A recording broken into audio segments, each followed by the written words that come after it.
Nanded संभालपुर Nagavali express number 20810 के आखिरी 2 डब्बे विजानी ग्राम रेलवे स्टेशन से रवाना होने के फौरन बाद पटरी से उतर गई। इस ट्रेन हादसे में किसी जानी नुकसान की इत्तला नहीं मिली, क्योंकि ईस्ट कोस्ट रेल के मुताबिक ट्रेन आहिस्ता चल रही थी।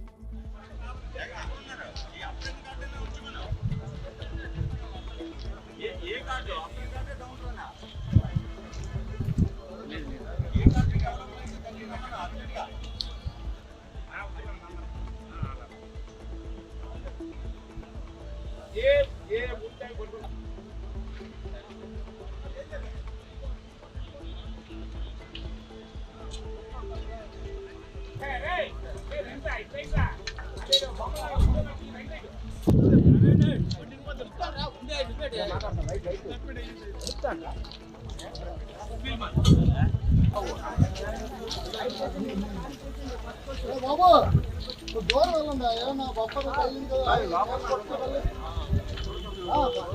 మంచిది